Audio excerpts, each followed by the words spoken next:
Hey, what's up, Mythguardians? Cool Cat here, and I am back, and there is a brand new Mythgard set looming upon the horizon for us. So a couple of cards have been spoiled, so I'm going to go over each card that has been revealed so far and give my thoughts on them, and see exactly what the power level of the newest set is going to be. So this may be pretty long. I don't think it'll be too long. There's only about 10 to 15 new cards that have been revealed as of right now. This is Sunday, July 12th at 8 a.m.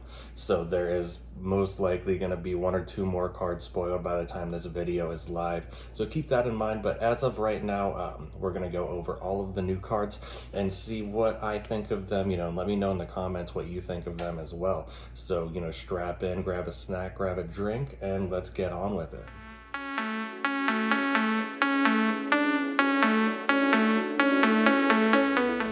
Alright, so card number one, we have a 3 mana, 1 red gem common. It's Impoverished Ogre. So this is a 4/5, which is amazing stats for 3 mana, but it does have some text here. Has Fragile 2 during your opponent's turn. So basically, while you're on the attack, this guy can get some real work done. But when you're on the defense, this guy will fall to a strong gust of wind. So it'll only take 3 damage. So that'll make it a 4/3 on your opponent's turn. At least 3 damage at once to get this guy taken down. So it's a lot easier for your opponent to kill, which gives it kind of vanilla stats 4/3 for 3 mana. But on your turn, it'll be much stronger. I could possibly see this guy seeing play in some more aggressive red decks. I'm not too sure if he will, honestly. It's kind of vanilla. The only text is a drawback. So I'm not sure if red can really handle playing these vanilla minions without any keywords, without any, effects or anything like that. So I'm gonna go ahead and say this probably won't see much play. So next we have a 3 mana, 1 blue gem artifact. This is Death Maiden's Eye. So basically the active, it loses 3 to durability, then you choose a minion without revealing it so the opponent doesn't know this minion. And the next time this minion is attacked, it gets +2/+0 and Alpha Strike before combat and until the end of turn. So basically it's going to be a secret buff similar to something like Imperative Bell or the Hourglass.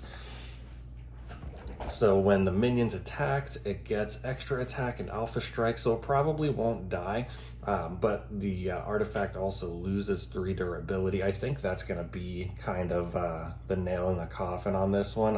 It's probably going to be played with a little bit, at least tested, but generally artifacts that lose durability to activate their effects aren't going to be played too much, kind of like Semisek, the artifact that loses durability when the opponent attacks to deal damage.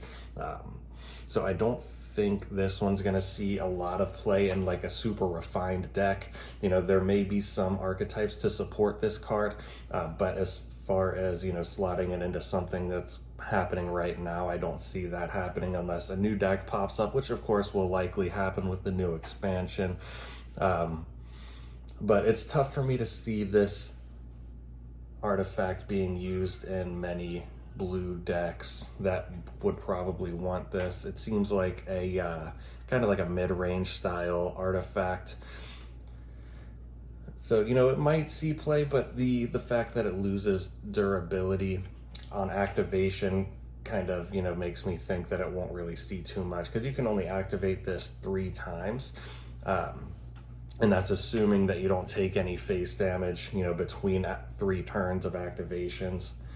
So we'll see where this one goes. Moving on, next we have the Rye Trickster. This is a 2 mana, 1 orange gem, rare. And it's a 3/2, so it's, vanilla stats. It has a utility action, select a minion without revealing it, and then it gets, before attacking, it gets -2, -0, and Fragile 2 until the start of your next turn. So, this is kind of the opposite side of that blue artifact. where instead of buffing your minions, it will debuff the opponent's minions or debuff your own minion if it's something that you want to die. You know, if it has like a good demise effect or something like that. But on demise, the Rye Trickster, you lose life equal to the number of times you've used its ability. So say you've triggered this ability 3 or 4 times, you're going to lose 3 or 4 life when the Rye Trickster dies. You know, so it is a very strong ability, but there's also a pretty decent drawback. Orange isn't the best when it comes to life gain, so that does punish you quite a bit, you know, losing life. But it is a very strong ability. I could definitely see Rye Trickster seeing play. That two mana orange slot has been kind of up in the air since the Recruiter nerf. I don't know if Ghoul is going to be good enough, you know, just as a standard minion to run. It's great when you're targeting something or running your own thing that can use its effect, but I think Rye Trickster is going to take that 2 mana orange spot. So I could definitely see this seeing play, you know, 2 copies in most orange decks moving forward once it's out. And next we have our first mythic. This is going to be a 7 mana, 2 green gem spell. This is Sanguine Steel. So what it does, you banish all of your minions, and each minion is replaced by a 5/2 Stemadiva, I'm not sure how to say that, with Agile and Life Tap. So this seems pretty good. It's kind of like a green version of 7 Ring Ritual, you could say. Green typically has things, you know, like the witches to kind of flood the board, and then throw this bad boy down and just replace all of your dorky little 1/1s with 5/2s. So I could definitely see this card seeing some play. I could see orange green becoming a really major archetype based on this spell alone. You know, orange green tokens. And I could also see it seeing play in a lot of green decks that are out there right now. You know, you don't need too much to get your full values worth out of this card. You know, even just kind of a half full beaten up board, you know, where all of your minions are about to die, just go ahead and throw this down. This card does seem very strong. I'd say that it'll see a lot of play once it's released. And next we have another 2 mana, 1 orange gem. This is Sand Guardian. It's a common 2/2 with Ephemeral. So this card seems interesting. It seems kind of like a really good card for orange green necromantic, because it does have Ephemeral. It's not going to clog up your boneyard early game when you're trying to get your necro down next turn. So that's something that this is definitely going to be very strong for. You are able to, you know, play some early game defense while also keeping your boneyard lined up for a second necro, or even your first, depending on when you're able to get your power off. So I could definitely see this card seeing some play there. Outside of necro, I'm not sure if Sand Guardian will see too much play. 2 mana 2/2. It's nothing to run home about. You know, the pretty much every other 2-drop in orange is going to be better for most cases. You know, but in an orange green necro, I could definitely see this seeing some play. And then moving on, we have our first enchantment. This is a 5 mana, 2 orange gem, rare enchantment, Guardian Plateau. So when you create a minion in the enchantment, you create 2/2 Sand Guardians in adjacent unoccupied lanes. So basically, you know, it's kind of like Godsbane Transport, or similar to, but it doesn't cost mana. And you also get it with any minion. So, you know, throw this down and then throw down like something like a sidecar. Give those bad boys rush. That'd be pretty cool to do. It's just really good value, you know, coming out of a really good value color in orange. I could definitely see this seeing some play in some mid-range value deck for sure. And moving on, we have another mythic. This is a 7 mana, 3 blue gem spell by Golveg's Grace. All players draw up to 7 cards in hand. So basically, the way that I'm reading this is you just draw cards until you have 7 in your hand. You know, so I could see this seeing some play in like Valkyries. This will give you a reason to burn up to 7 gems, which will also allow you to get your horn off as well. And it'll refill your hand, which is of course something Valkyries don't really need, but they can definitely profit from. And then typically in like a sort of control versus Valkyries matchup, your opponent's typically going to have a decent fistful of cards while you're running on top decks. So this could definitely end up winning you some games in that aspect, or pretty much just really any aggressive blue deck. I could see this seeing some play. You know, since it is so expensive, that 3 blue gem requirement isn't too hard to hit once you're at 7 mana. You know, so I could see this around definitely. And next we have another common card. This is going to be our first purple card. This is a 5 mana, 2 purple gem, common black channel captain. It's a 4/5, so it's slightly less than vanilla stats. On awaken, add a captain's hat item to your hand, and a captain's hat is a 1 mana item. Give a minion breach, draw a card. So whenever that minion breaches, you draw a card, similar to the Troll Hacktivist. And then it also does have an action as well. Deal 3 damage to another minion, and then disable this ability. So you can kind of like shoot another minion, deal 3 damage to them across the board, and then, you know, use that 3 damage to then throw your captain's hat on a minion that was being blocked, and then get that breach, draw your card, and you're good to go. I can definitely see this seeing some play in a lot of purple decks, because it also fixes a big purple issue, which is card draw. Purple's best card draw right now is balance, which isn't that great when it comes to card draw. So this kind of, you know, helps out with that a little bit. And moving on, we have a 3 mana, 2 yellow gem common. It's called Duoflex. It's a 1/1, so the stats are terrible. 2 mana and an action, doubles the strength and health. So that doesn't seem great by itself. So basically, you know, you pay 5 mana for a 2/2, which of course is terrible, but you can throw some buff spells on here. Say you throw like God's Blood, you throw a Honed Edge, and that will instantly make it much stronger and possibly something worth running. I don't see this seeing much play, since this is a standard action to double the strength and health. So that means that it has to live an entire turn as a 1/1, and then you'll be able to trigger the action. So I don't think that it'll be too great, but Duoflex seems a little bit more difficult to pull off, since it does have to survive a turn as a 1/1, or you have to buff it before you're even able to use its action, which, you know, kind of gives you a decent chance of it getting killed off before you're able to, you know, fully ramp with it. Plus, you're not able to double the strength and health and attack in the same turn, which is a big swing to this card. I don't think that it'll see any play at all, pretty much anywhere. And next up, we have another yellow card. This is 4 mana, 1 yellow gem common. This is Karuskin Axolotl. This is a 4 mana 4/5, so it's vanilla stats, and it has Forge, which is a new keyword in this set. Forge is when you burn a card, each copy of that card in your deck gets the effect. The Forge effect here on this is Regen 3. This is very similar to Timberland Troll, which is a 4 mana, 1 blue gem. Common 4/5 with Regen 1 innately. Regen 3 is a little bit stronger than Regen 1, of course. It makes it a little tougher to take down. You're pretty much going to have to take this down in 1 turn, or else you're not going to be able to take it down at all. You know, but I'm not sure if this card will see too much play. You know, as far as the 4-drop slot in yellow, it's not super duper contested. You usually just have things like the Alama Ring, maybe the Cadejos.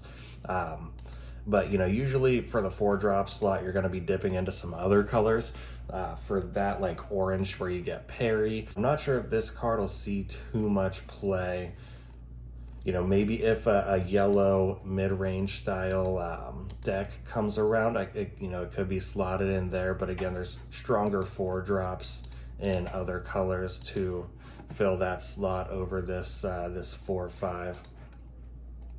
Moving on, we have another mythic. This is a 5 mana, 2 red gems. spell, Banquet of BUPHOMA. You sacrifice one of your minions. All of your other minions gain strength equal to the sacrificed minion strength. And then you banish this spell after casting, so you're not able to grab it out of your boneyard and cast it again. So this seems like an OTK style spell. You know, basically you have your board, and then you kill your strongest guy, buff up all your other guys, and then swing it to the face for some lethal damage. You can also use it for some easy trades as well. But this card does seem very strong. I can definitely see this card seeing some play in a lot of red decks. You know, turn 7, you can even throw down a trapezist and then buff that up as well for a little extra damage. So I definitely see this card seeing a lot of play once the expansion hits. And next we have our first uncommon. This is a 2-mana, 2-blue gem uncommon, Earth Striker. It's an Alpha Strike minion. On Awaken, if you create this in an enchanted lane, you draw a card. So the dream here is going to be something like Karen Henge and then into the Earth Striker, or even turn 2 Demo Speedway and then turn 3 Earth Striker 1-drop, because buffing its attack is extremely helpful since it does have Alpha Strike, and then you'll get the free card draw off of it as well. This seems like a great card for blue. It is a 2-mana, 2-blue gem requirement, so I don't see this seeing too much play in some double 2-color decks, possibly opening up a space for an off Valkyrie, non-Valkyrie mono blue deck based on enchantments, or maybe even the good old blue-yellow enchantment deck could slot this guy in as well. Definitely a strong card. I can see this guy seeing some play for sure. And next we have another uncommon purple card. This time it's a 3-mana, 2 purple gems uncommon minion, JUDO GARUDO. So on breach, the minions adjacent to the attacked lane are stunned until the end of the next turn. So it's kind of like Blast, except you have to hit the opponent's face, and instead of taking damage, they're stunned. And then the Forge effect, again, if you burn one of your JUDO GARUDOs, all of your JUDO GARUDOs in the deck will have this effect. It also deals 2 damage to the affected minion. Stunning the minions and also dealing 2 damage to them can set up for some great trades, or just, you know, ignore them and just keep it going until that minion's dead. Either way, I could definitely see JUDO GARUDO seeing some play in some purple decks for sure. As far as the purple 3-drop slot is concerned right now, it's mostly filled with Hotel Barkeep, Rogue Eidolon, and some scattered Shinobis here and there, mostly Wind. So I could see this guy taking some spots in the 3-drop slot for a couple of purple decks for sure. And up next we have a 3-mana, 2 green gem. This is an enchantment. It's a rare Unified Front. So while occupied, enemy minions created anywhere other than the opposite lane take 1 damage. So basically they have to play their minions across from this enchantment, or else that minion will take an extra damage, which is pretty good. It can guarantee that you will have a trade, because this enchantment does have to be occupied for that. So, you know, they have to play it directly across from your enchantment. I'm not sure if this card will see much play. Typically, you know, you're not going to want to force trades. This is great for a control style gameplay, which green is pretty known for, so I could see it seeing some play there. You know, this would also be pretty good for necromantic strategies as well. Drop this on 3, drop your necro on 4, and then pretty much just force your opponent to play across from your necro so you get that trade. You know, so it could definitely see some play there as well. You know, this card is pretty up in the air for me right now. I'm not too sure how it's going to perform. Typically enchantments are pretty rough, especially on the green side, outside of something like Bald Mountain, which is just next level. But typically the green enchantments aren't horrific, and this one kind of seems to be you know, riding that line as well. It doesn't seem great.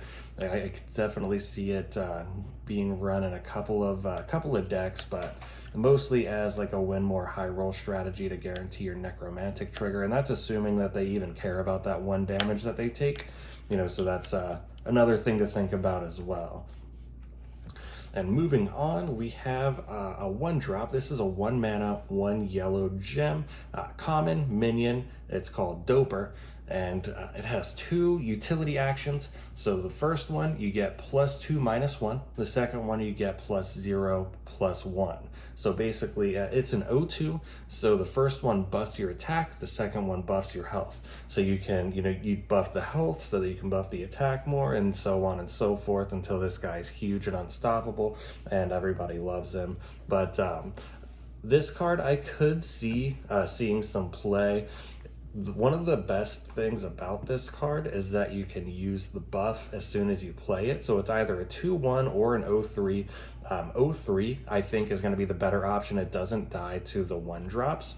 The 0/3 doesn't die to like Razor, so you're guaranteed to get your first buff off, which will make it a 2-mana or a 1-mana 2/2. Pretty standard.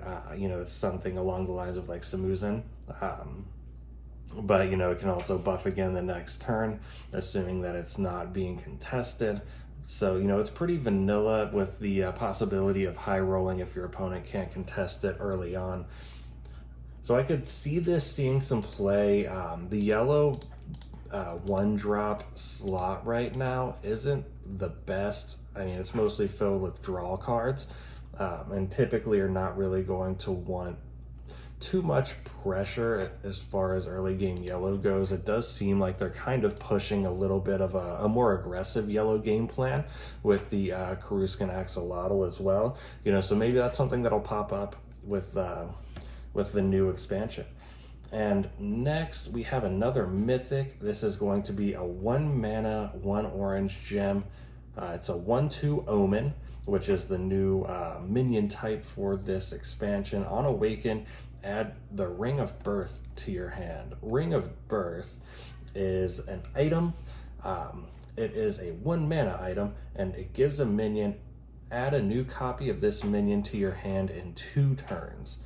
So one thing that I'm not sure of is if that minion has to be alive in the 2 turns. If it does, that makes this card a lot worse, because once you throw this guy on there, it's pretty much going to be a target, and if you're able to kill it and it doesn't go back into your hand, then that would not be good. That'd pretty much be a waste of 2 mana or 1 mana at least. You might be able to get something done with this 1/2. So I could definitely see this card not seeing any play at all if that is not the case.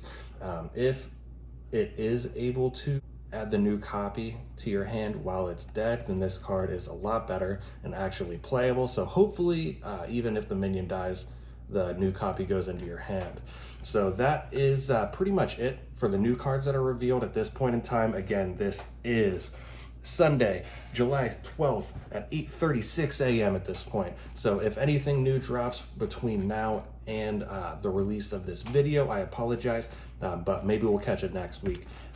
And as always, make sure you leave me a comment down below. Let me know what you think of these cards. Let me know what you think of cards that come out in the future. Let me know what you would like to see from the new expansion. Like the video if you like the content, and remember to always GG for Matt.